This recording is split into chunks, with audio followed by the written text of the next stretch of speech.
Представьте себе мир, где половина всех детей не доживала даже до 5 лет, где улицы первых городов человечества были усеяны крошечными могилами, где матери и отцы отчаянно молились богам, приносили жертвы, вешали амулеты на колыбели, но смерть все равно забирала новорожденных с ужасающей регулярностью. Это не миф и не преувеличение, это жестокая реальность Шумера, одной из самых древних цивилизаций на Земле, расцветшей между реками Тигр и Ефрат более 5000 лет назад. Археология открывает нам страшную правду.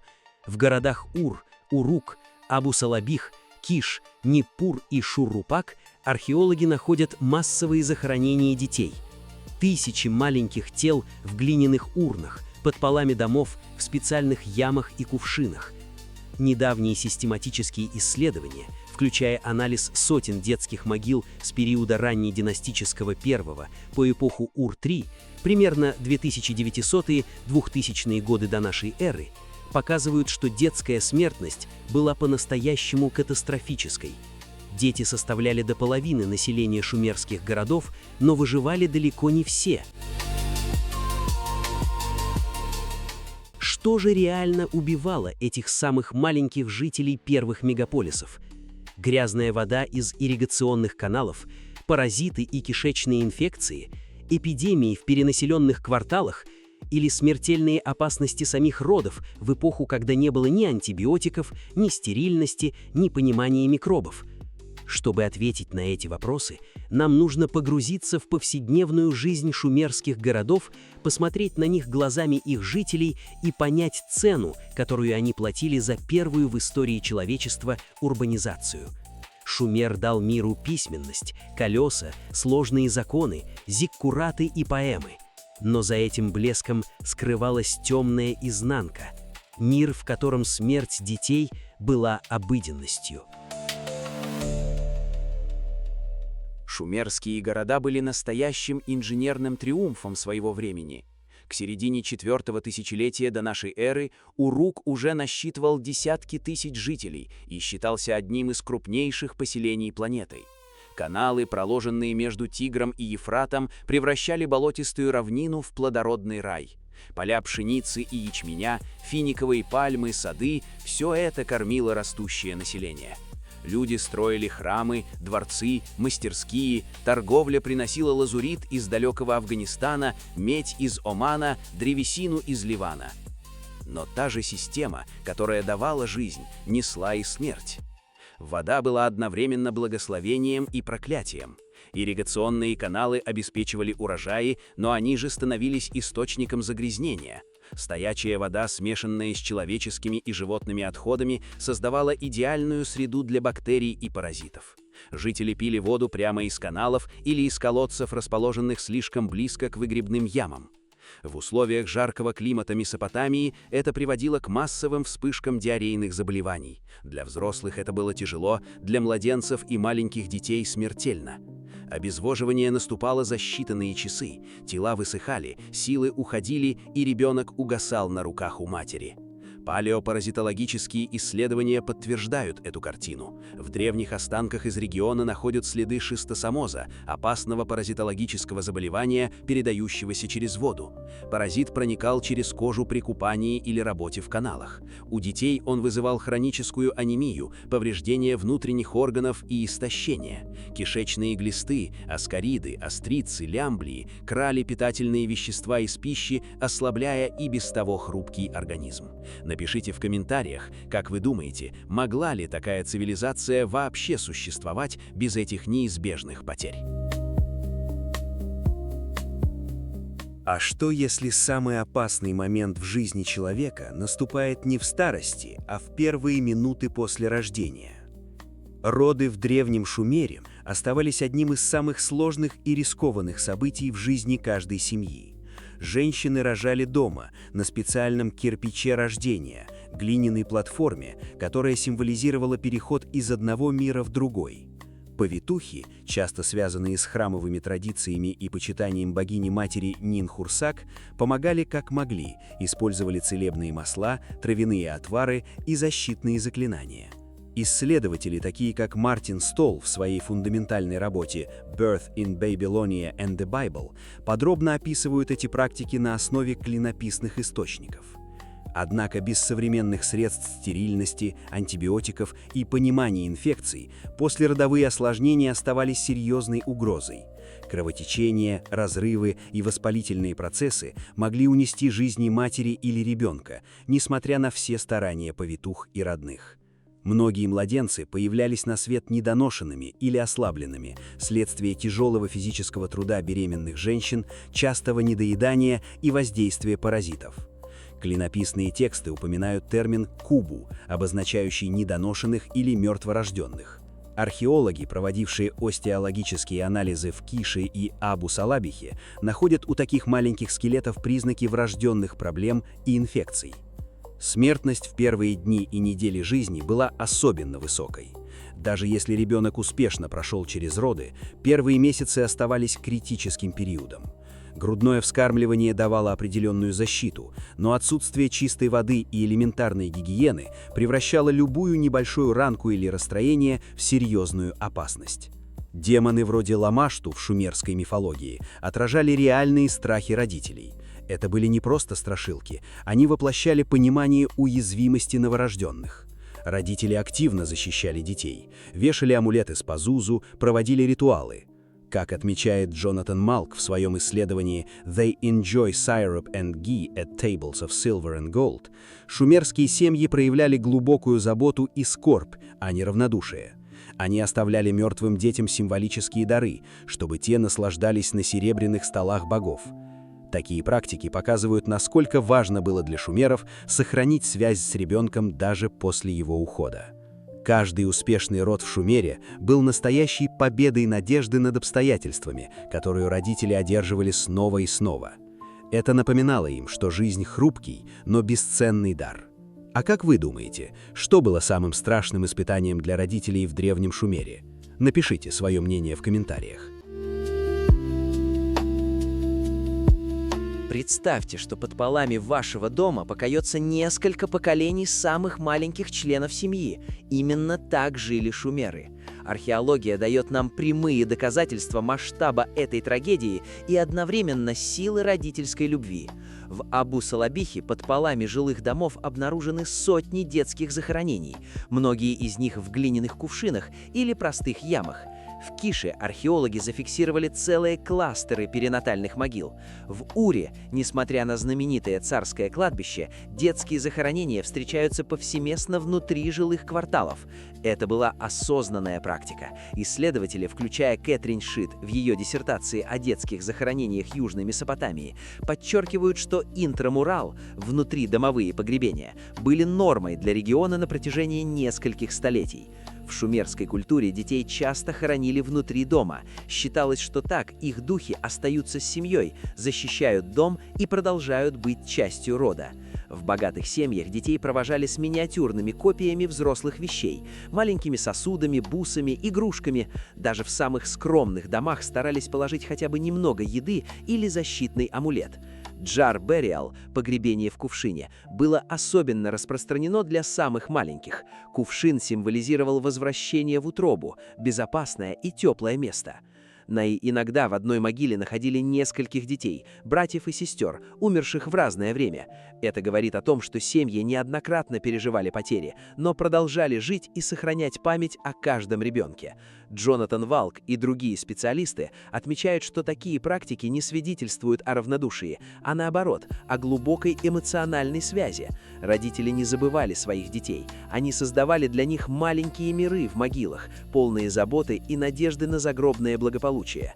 Эти находки помогают нам сегодня лучше понять, насколько важна была семья в шумерском обществе и как сильно родители стремились сохранить связь с ушедшими детьми. Археологические данные из разных городов показывают, что эта традиция была устойчивой и распространялась по всему югу Месопотамии. Эти крошечные могилы под глиняными полами – молчаливое доказательство того, что любовь родителей переживает даже саму смерть и время. Если вам интересны расследования о древних цивилизациях, поставьте лайк, подпишитесь на канал и напишите в комментариях, смогли бы вы жить в доме, под полом которого покоятся ваши предки. Почему именно в Шумере детская смертность стала такой масштабной проблемой? Ответ кроется в уникальном сочетании факторов, которое создало идеальные условия для распространения болезней. Шумер был пионером урбанизации. Ни одно общество до него не создавало городов с такой плотностью населения. Десятки тысяч людей на относительно небольшой территории, интенсивное сельское хозяйство с масштабной ирригацией, активная торговля и приток мигрантов – все это превращало города в настоящие котлы эпидемий.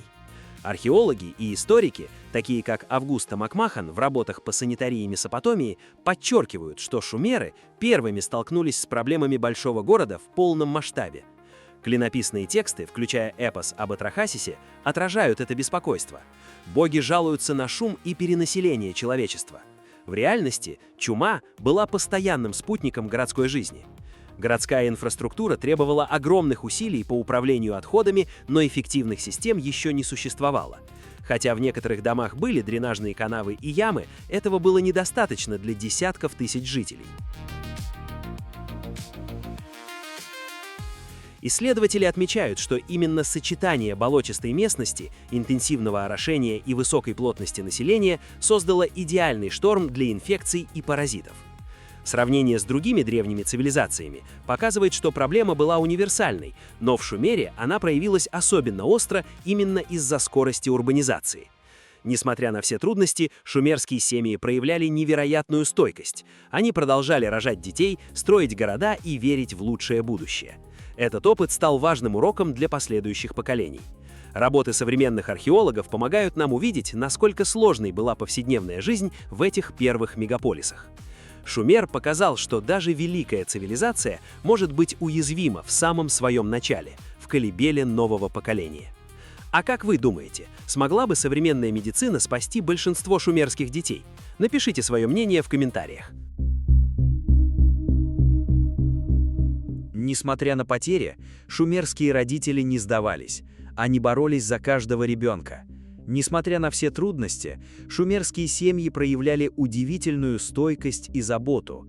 Они обращались к богине Гуле, покровительнице врачевания, использовали лечебные масла, травяные отвары и специальную диету.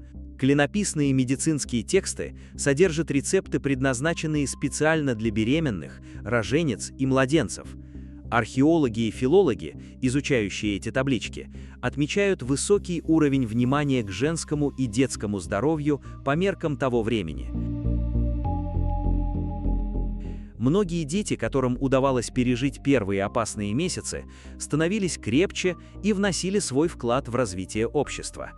Но цена была высокой. Целые поколения терялись. Сегодня, когда мы смотрим на руины Ура или Урука, мы видим не только величие храмов и зиккуратов, но и человеческие истории. Тысячи маленьких могил напоминают нам о хрупкости жизни. Шумер научил человечество многому – письменности, праву, архитектуре, математике, но его самый важный урок – о цене прогресса. Чистая вода, гигиена и базовые знания о здоровье – это не роскошь, это фундамент любой цивилизации. Исследователи подчеркивают, что шумеры были первыми, кто столкнулся с этими вызовами в таком масштабе. Их опыт стал важным уроком для последующих поколений и помогает нам сегодня лучше ценить достижения современной медицины и санитарии. Работы Августы Макмахан и других специалистов по ранней урбанизации Месопотамии показывают, насколько сложным был баланс между ростом городов и сохранением здоровья жителей. Величие Шумера измеряется не только высотой зиккуратов, но и силой любви родителей, которые продолжали верить в жизнь, несмотря ни на что. Если это расследование заставило вас по-новому взглянуть на древний мир, поставьте лайк, подпишитесь на канал и напишите в комментариях, какой факт о жизни шумеров поразил вас больше всего. В раскопках древних руин до сих пор живет память о тех, кто ушел слишком рано. Сегодня, спустя тысячи лет, мы можем по-новому взглянуть на эту историю. Когда мы смотрим на археологические находки, мы видим не просто кости и черепки, а реальные человеческие судьбы. Каждая детская могила – это история семьи, которая продолжала жить и строить будущее, несмотря на потери. Работы таких исследователей, как Хелга Фогель по погребальным практикам и Джонатан Волк по эмоциональному отношению к детской смерти, помогают нам понять, шумеры ценили своих детей и глубоко переживали утраты. Они не относились к детской смертности как к чему-то неизбежному и обыденному. В тишине древних городов до сих пор ощущается присутствие тех маленьких жизней. Плач матерей, тихие молитвы отцов, крошечные амулеты, оставленные в земле. Мы не можем изменить их судьбу, но мы можем сохранять память и извлекать уроки. Современная наука показывает, насколько важны базовые условия – чистая вода, гигиена, медицинская помощь. То, что сегодня кажется обыденным, в древности было вопросом выживания целых поколений. Археологические данные из разных шумерских городов подтверждают, что проблема детской смертности была общей для всего региона, но семьи продолжали сохранять традиции заботы и памяти. Шумер оставил нам не только глиняные таблички с законами и мифами, но и молчаливое предупреждение. Цивилизация может достигать небес, но если она не заботится о самых маленьких, ее основа остается хрупкой. Этот урок особенно важен сегодня, когда мы видим, как здоровье детей влияет на будущее целых обществ. Исследования современных ученых помогают нам лучше понять, насколько сложной была жизнь в первых городах мира и как сильно родители стремились защитить своих детей. Эти дети, не дожившие до зрелости, все равно стали частью великого наследия Шумера и нашей общей человеческой истории.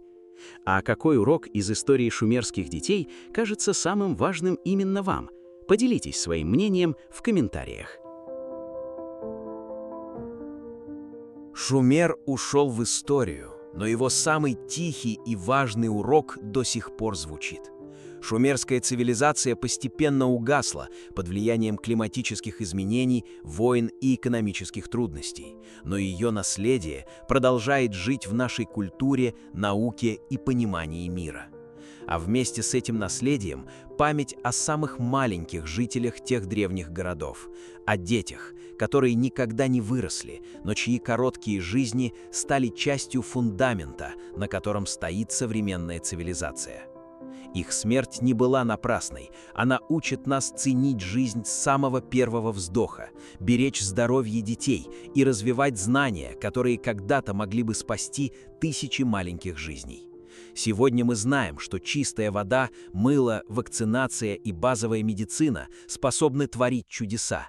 Мы значительно сократили детскую смертность по сравнению даже с недавним прошлым, но древние шумеры не имели этого знания. Они полагались на богов, ритуалы и свою родительскую любовь. Они любили своих детей так же сильно, как любим мы. Они надеялись так же искренне. И они продолжали строить города, писать поэмы, возводить зиккураты и мечтать о лучшем будущем для следующих поколений. Пусть их история станет для нас источником глубокого уважения к жизни, к каждому ребенку, который делает первый вздох, к каждой матери, проходящей через роды, к каждому отцу, мечтающему увидеть, как растет его сын или дочь. Шумер ушел, но эхо его колыбелей до сих пор звучит в тишине археологических раскопок. Слушайте внимательно и учитесь, сохраняйте память и делайте все возможное, чтобы ни один ребенок не уходил слишком рано. Это наш общий долг перед прошлым и будущим. Великие исследователи, такие как Джонатан Волк, Кэтрин Шит, Августа Макмахан и Мартин Столл, через свои работы возвращают нам голоса тех древних семей. Они показывают, что за цифрами смертности стоят реальные люди, родители, которые плакали, молились, боролись и продолжали жить. Шумер учит нас, что прогресс всегда имеет цену, но человечность измеряется тем, насколько мы готовы эту цену снижать. В каждом из нас есть частичка того древнего Шумера, надежда, любовь и стремление сделать мир лучше для следующих поколений. Маленькие жители шумерских городов, не дожившие до зрелости, навсегда остались частью великой истории человечества и напоминанием о том, насколько хрупка и драгоценна жизнь. Какой главный урок из этой истории вынесли вы? Поделитесь своими мыслями в комментариях.